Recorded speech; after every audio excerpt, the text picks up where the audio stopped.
You must have seen these direwolves running around if you have watched the hit HBO series Game of Thrones. These species of wolves existed over 12,500 years ago and were extinct until October of 2024. Well, somewhat similar. In a historic announcement, biotech company Colossal Biosciences, based in Dallas, has revealed the birth of 3 dire wolf pups, Remus, Romulus, and Khaleesi, calling it the world's first successfully de-extinct animal. So de-extinction to us is, recreating these phenotypes. So a gray wolf is the closest living relative of a dire wolf. They're genetically really similar, 99.5% similar. And phenotypically, their morphology is also similar, only dire wolves are larger, more muscular, and have these light-colored coats and other things that we can see from the fossils. And so we targeted DNA sequence variants that we believe lead to those traits. And then we edited gray wolf cells to contain those dire wolf DNA variants. And then we cloned those cells and created our dire wolves. Scientists at Colossal used ancient DNA, pulled from a 13,000-year-old tooth and a 72,000-year-old skull, to reconstruct the genetic blueprint of Inosian dirus, the dire wolf. Then, through a combination of gene editing, cloning, and surrogacy using domestic dogs, they brought the animal back to life. Using gene editing on a gray wolf's genome, they made 20 changes in 14 genes, including 15 extinct variants. Edited cells were tested and cloned into donor egg cells. After embryo transfer and surrogacy, they successfully birthed a dire wolf. A new hybrid species was born, 99.9% gray wolf, yet carrying the defining traits of its extinct cousin, broader heads, thick white fur, and stronger jaws. You take an egg cell that is ripe, ready to be fertilized, but not yet fertilized. It's similar to when a woman is going to go through IVF, where you take hormones and it makes a lot of egg cells ripen at the same time, and then you take them and then you fertilize them in addition in a lab.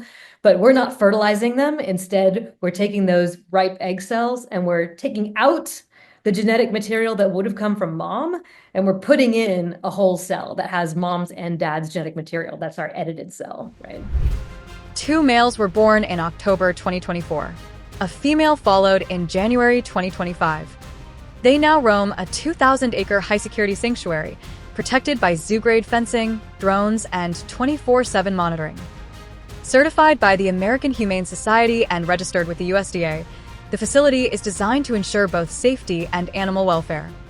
Colossal has long been known for its bold ambition to revive the woolly mammoth, the dodo, and the Tasmanian tiger. But the dire wolf project had remained secret until now.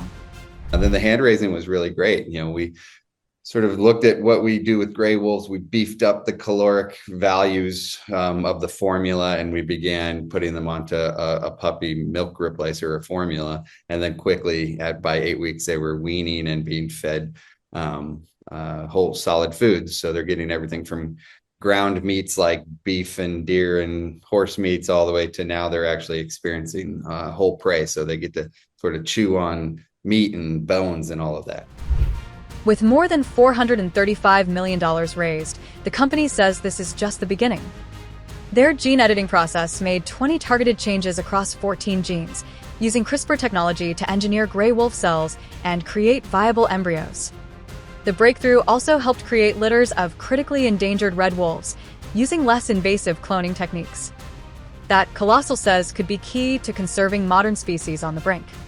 And then, as they develop, they start showing you hunting instincts and stalking instincts.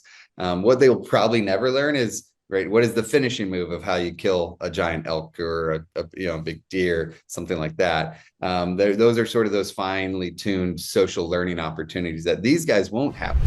But as with all pioneering science, questions loom. Critics argue the money could be better spent protecting animals alive today. Others worry about the ethics of using surrogate animals for experiments. Still, Colossal maintains they've taken every precaution, from humane oversight to genetic safety checks. For more news and updates, keep watching Live Mint.